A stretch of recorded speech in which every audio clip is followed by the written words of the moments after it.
Can these proposals in Congress fix Social Security? I'll give you the rundown of what Congress is discussing right now in this video. Also, President Biden is hammering Republicans on a couple of their proposals here as well. I'll give you the rundown on that here as well. Also, because these are real possibilities, because Republicans have also proposed sunsetting Social Security, which is these Republicans have proposed this, so this is also very possible here. So let me know your thoughts here on this, and we'll jump right in. If you haven't yet, make sure to click the subscribe button down below to our YouTube channel. It's completely free. This way you won't miss out on new videos. And click the bell icon afterwards. Also, thanks so much for liking and sharing these videos with anybody that needs to see this information. Okay, first, here's a video of of the information about what President Biden and Republicans are squabbling about here, which will kind of explain a little bit more. Here we go. Forms of politics right now, a fight over spending for retirement benefits is being fueled by President Biden's push to paint Republicans as a threat to Social Security and Medicare. Let's bring in NBC News senior political reporter Sahil Kapoor live on Capitol Hill. Sahil keeps hammering away at it because, well, it's true. Well, I mean, and Republicans, Sahil, keep talking about it. We even had on Sunday shows this weekend some Republicans saying the quiet part out loud, playing right into Joe Biden's game plan. That's right, Joe, Mika. We saw this fight bubble up at the State of the Union, and it is only heating up ever since then. Essentially, you have this strange dynamic where Republicans are asking President Biden, please stop attacking us on Social Security and Medicare, and Biden is persisting, saying, no, I'm not going to stop. I'm going to keep hitting you on the plans that are out there. Let's have a look at what House Majority Leader Steve Scalise told me about this the day after the State of the Union. He says, quote, the president for a few weeks now has been falsely saying that there are people that want to get rid of Social Security and Medicare, referring to Republicans, of course. He goes on to say, I just hope he stops going around the country telling that falsehood because there's no truth to it, unquote. The White House's response, I put this to them, they say, absolutely not. The White House and President Biden are going to continue calling out the Republicans because, according to White House spokesman Andrew Bates, quote, a wide range of Republican lawmakers have endorsed severe cuts to Medicare and Social Security benefits in the name of fiscal responsibility. He goes on to say that complaining that the president is accurately shining a light on plans they don't want their constituents to know about is very much not the defense they think, unquote. So what exactly is the White House referring to here? What are the Republican plans that the president is criticizing? I got a list of several of them that the White House has in mind. One of them is Senator Rick Scott. This is probably the most prominent one. He proposed last year to sunset all federal laws every 5 years unless Congress reauthorizes them. Of course, Social Security and Medicare are federal laws. Senator Ron Johnson has said that Congress should approve funding for Social Security and Medicare every year as part of the appropriations process, and if they don't, then those programs will by default run out of money. And then there's the Republican Study Committee, a group of more than 100 House conservatives. They put out a budget for the fiscal year 2023 that would include all sorts of changes to slow the growth of Social Security benefits over the long haul and include a transition to this Medicare premium support plan. It's the plan that former Speaker Paul Ryan introduced a decade ago, which is a major flashpoint on the 2012 campaign trail when President Obama was running for re-election. Now, this fight is going to play out on Capitol Hill because they have some legislating to do. They have a debt limit battle. Republicans are calling for spending cuts without pointing out what exactly spending cuts they want. And many experts have said if you exempt Social Security and Medicare, you cannot get anywhere close to a balanced budget. And of course, everyone saw, well, not everyone, many people saw, I should say, former President Biden's State of the Union as something of a soft launch for his re-election campaign. Biden is making clear that he intends to highlight this issue and hammer Republicans. But look, what it all boils down to, guys, is there is a fiscal reckoning coming for these programs. They will dip into the red. Medicare in 2028, Social Security in 2035. The question is how you prevent, what you do about it at that time. What Republicans invariably say is don't raise taxes, cut the benefits over the long haul when you push them. What Democrats say is don't cut them, raise tax revenues to finance them over the long haul, and even expand Social Security benefits. That's a position that President Biden has taken. We're going to be hearing a lot more about this in Washington and the campaign trail. So hopefully some of this scrutiny will make it so that Republican lawmakers will not try to cut anything from Social Security. Kevin McCarthy has spoken out and said that there will be no cuts from Social Security, at least in regards to the negotiations for the debt limit for those negotiation talks. But he has not spoken out about anything going forward for after that. They do have to make some adjustments to Social Security to save the program because it is projected to run out of money starting as early as 10 years, based on what the Congressional Budget Office has said. Here are some of the current proposals here from Congress. You can see here, can these lawmaker proposals save Social Security? Capitol Hill is talking more about Social Security, which estimates show is on track to becoming insolvent in a little more than a decade, as both sides feud over how to address the rising national debt. A recent report from the Congressional Budget Office, CBO, found that spending for Social Security benefits increased by 10%, or $37 billion, in the 4-month stretch ending in January, compared to the same period the year before. Wow. So, that's the 8.7% increase, and also more people retiring, more baby boomers being retired and not even paying into the system, et cetera, et cetera.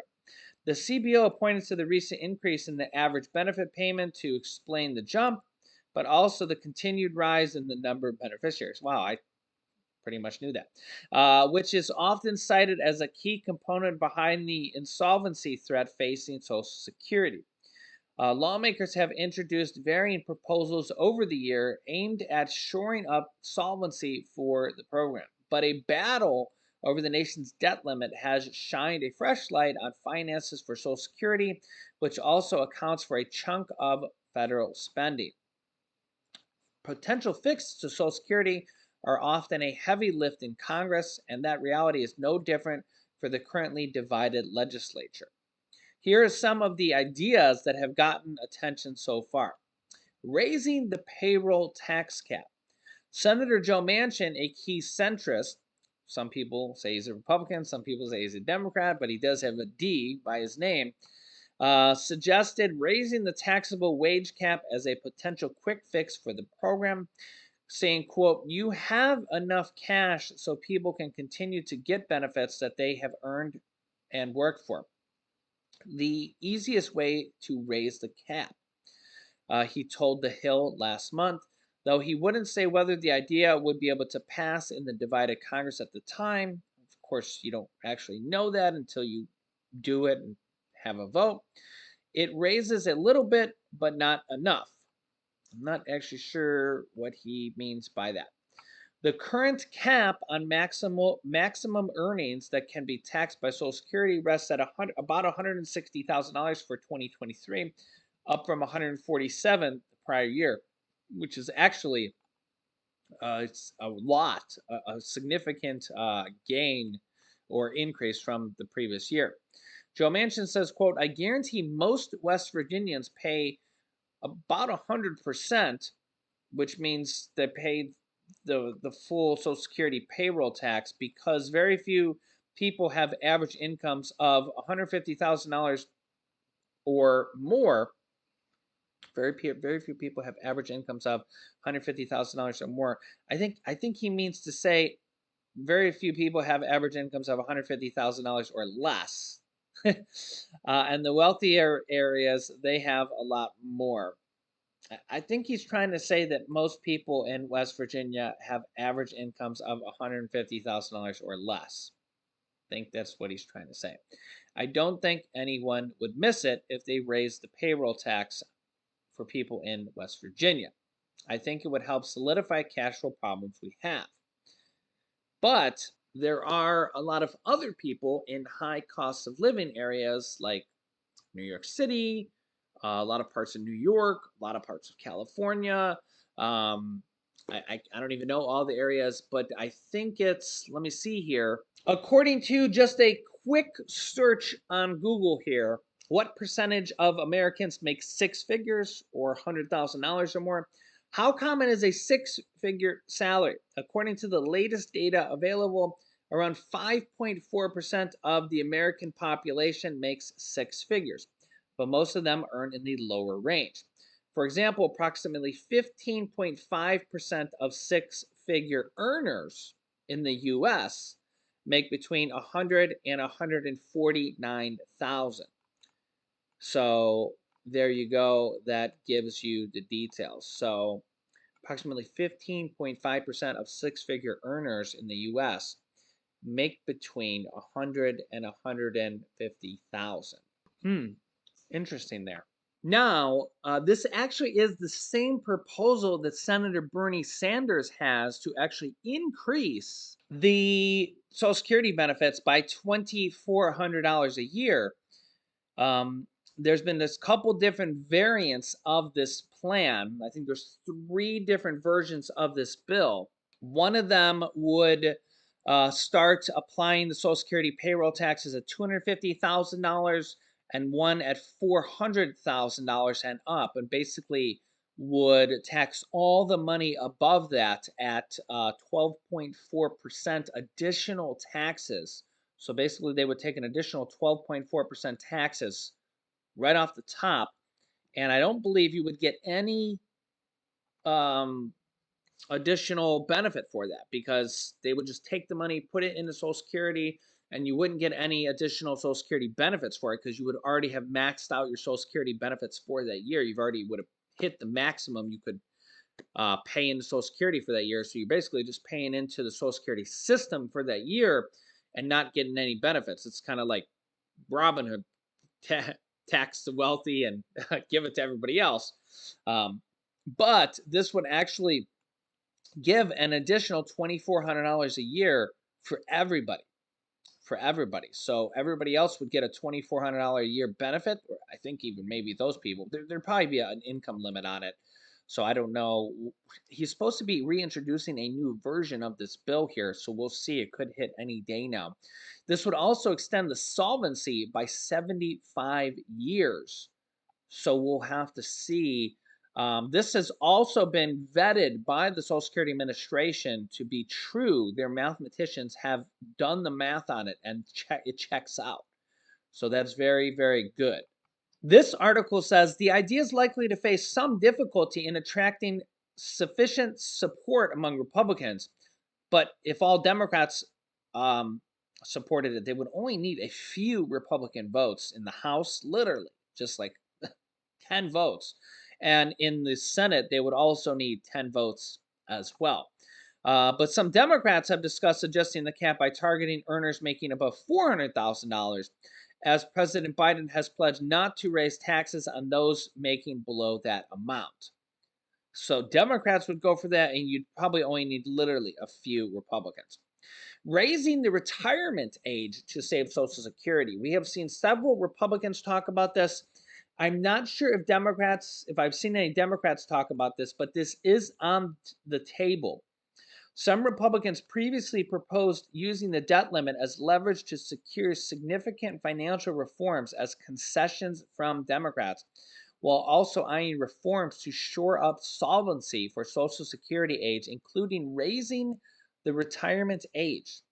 These are real possibilities, guys. They're going to have to make some type of changes to Social Security. So, not trying to scare anybody, but some type of changes are going to have to happen sooner or later, or else Social Security is going to run out of money. The current threshold to be able to receive full retirement benefits is currently set at 67 years of age for those born at year 1960 or later. But some conservatives, aka Republicans, have pressed to tighten age eligibility requirements while pointing to data showing more Americans are living longer, putting a squeeze on the program's funds. But I mean, the data from the pandemic may contradict that a little bit, right? However, many Democrats and some Republicans have opposed raising the age limit concerns about fluctuations in the nation's life expectancy rate and impacting things like more physical demanding labor can have on longevity.